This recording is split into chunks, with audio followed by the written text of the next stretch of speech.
पीछे तेरी फेरी के नीचे हरे पिया हरे आहा। सिनेमा के पर्दे पर आग लगाने वाले ऐसे कई गाने हैं। पिया तू अब तो आजा। ऐसे गाने फिल्मों को कामयाब बनाने में बड़ी भूमिका निभाते रहे हैं।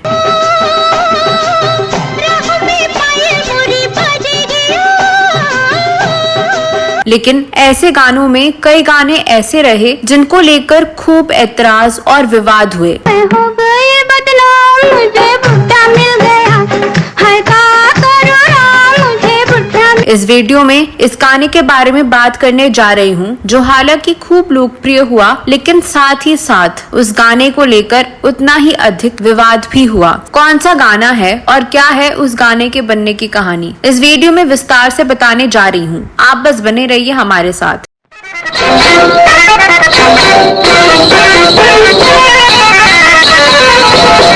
दोस्तों, साल 1968 में धर्मेंद्र, आशा पारेख, संजीव कुमार तथा जॉनी वॉकर की मुख्य भूमिकाओं वाली सस्पेंस थ्रिलर फिल्म शिकार रिलीज हुई थी। शिकार करने को आए, शिकार हो के चले।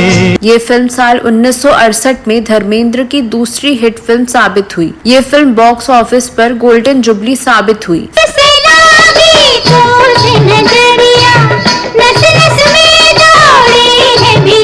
फिल्म में रहमान, जॉनी वॉकर, बेला बस और रमेश देव ने भी भूमिकाएं की थी। मशहूर अभिनेता गुरुदत्त के भाई आत्माराम इसके निर्माता निर्देशक थे। मर्डर मिस्ट्री पर बनी ये फिल्म बॉक्स ऑफिस पर सुपर डुपर हिट हुई थी। इसके एक से बढ़कर एक गानों ने धूम मचा दी थी। पर्दा जो उठ गया तो भी खुल जाएगा अल्लाह।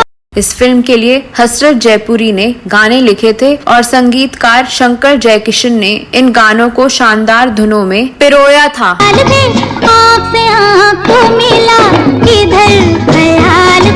मोहम्मद रफी, आशा भोसले, लता मंगेशकर और कृष्णा कल्ले की दिलकश आवाज ने इन गानों में जान डाल दी थी। तुम्हारे प्यार में हम बेकरार हो के चले। ये सारे गाने कमाल के थे, लेकिन फिल्म का मुख्य आकर्षण था आशा भोसले का गाया ये गाना, जो खूब लोकप्रिय हुआ। इस गाने पर आशा पारेख के शानदार डांस ने दर्शकों का दिल लूट लिया। इस गीत के लिए आशा भोसले को सर्वश्रेष्ठ गायिका का फिल्म फेयर पुरस्कार मिला। अल्लाह मेरी तौबा, अल्लाह मेरी तौबा, पर्दे में रहने दो। लेकिन साथ ही साथ उस गाने को लेकर उतना ही अधिक विवाद भी हुआ। सबसे पहले तो गाने को लिखे जाने और उसकी धुन तैयार करने के दौरान ही आपस में खूब बहस हुई। इसके बाद जब गाना बना तब लता मंगेशकर ने अश्लील बताकर इस गाने को गाने से इनकार कर दिया। फिर जब इस गाने की शूटिंग हो गई तब फिल्म की एक्ट्रेस गाने को फिल्म से निकलवाने पर अड़ गई। आखिरकार उस गाने को फिल्म में रखा गया और वह गाना सुपर डुपर हिट हो गया। यही नहीं,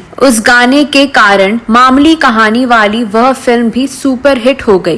अल्लाह मेरी तौबा, अल्लाह मेरी। ये गाना मशहूर कव्वाल यूसुफ आजाद की गाई कव्वाली के आधार पर बनाया गया था। ये कव्वाली 60 के दशक में पूरे भारत में लोकप्रिय थी। ये कव्वाली है, सीने में रहने दो होठों पर ना लाओ, दो होठों पे ना लाओ, होठों पे आ गया तो खुल जाए। इसी कव्वाली के आधार पर हसरत जयपुरी ने गाना लिखा। ये कव्वाली केवल गाने के मुखड़े तक ही सीमित थी, इसके अंतरे बिल्कुल अलग थे। इसी कव्वाली की धुन के आधार पर शंकर जयकिशन ने इस गाने की धुन बनाई थी।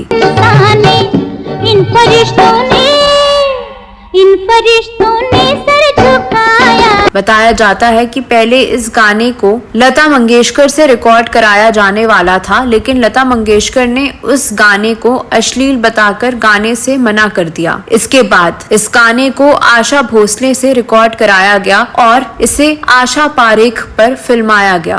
तो पर्दे में रहने दो, पर्दा ना उठाओ, पर्दे में। इस गाने की शूटिंग भी हो गई, लेकिन ट्रायल के दौरान जब फिल्म से जुड़े तमाम लोगों के साथ साथ आशा पारेख भी इस गाने का प्रदर्शन देख रही थी, तभी किसी ने उनके कान भर दिए कि ये तो अश्लीलता को बढ़ावा देने वाला गाना है। इसके बाद आशा पारेख इस गाने को फिल्म में रखे जाने के खिलाफ हो गयी। आशा पारेख ने कहा कि इस गाने में अश्लीलता की झलक मिलती है। इस गाने की अश्लीलता के कारण ही लता मंगेशकर जी ने इसे गाने से मना कर दिया था। लता मंगेशकर तो शंकर जयकिशन के सबसे फेवरेट गायिका हैं, तो उन्होंने इस गाने को अपनी आवाज देने से मना क्यों कर दिया। आशा भोसले का कहना था कि ये गाना उनके करियर को प्रभावित कर सकता है, इसलिए या तो आप इसे फिल्म से हटा दीजिए या फिर किसी और सपोर्टिंग एक्ट्रेस को पर फिल्माइए। पर्दा जो उठ गया तो भेद खुल जाएगा।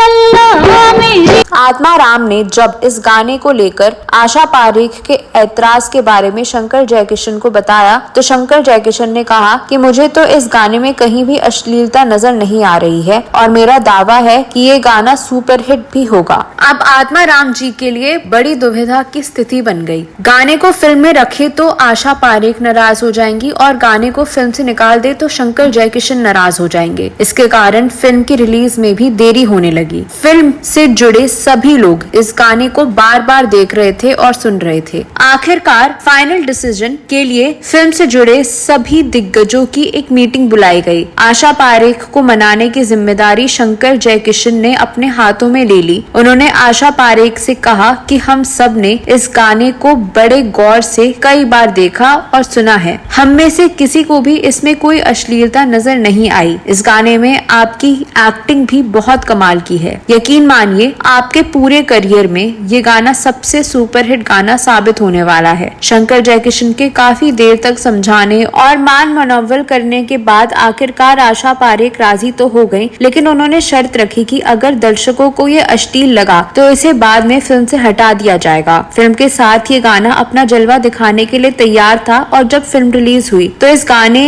ने देखने सुनने वालों को अपना दीवाना बना दिया। अल्लाह मेरी तौबा, अल्लाह मेरी तौबा। ये गाना सुपरहिट हो गया। हर चौक चौराहों और आयोजनों में इसे खूब बजाया जाने लगा। बिनाका गीत माला में भी ये गाना खूब बजा। ना तो दर्शकों ने और ना ही किसी फिल्म समीक्षक ने इस गाने पर अश्लीलता का कोई आरोप लगाया। इस गाने के लिए आशा भोसले को सर्वश्रेष्ठ महिला पार्श्व गायिका का फिल्मफेयर पुरस्कार भी मिला। अल्लाह मेरी तौबा, अल्लाह मेरी तौबा। अगर आशा पारेख के कहने पर ये गाना फिल्म से हटा दिया जाता तो निश्चित रूप से दर्शक एक अच्छे गाने से महरूम रह जाते। तो दोस्तों, ये थी एक सुपरहिट गाने की कहानी। ये गाना आपको कैसा लगता है? इस गाने के बारे में आप क्या कहना चाहते हैं? कमेंट बॉक्स में अवश्य लिखें।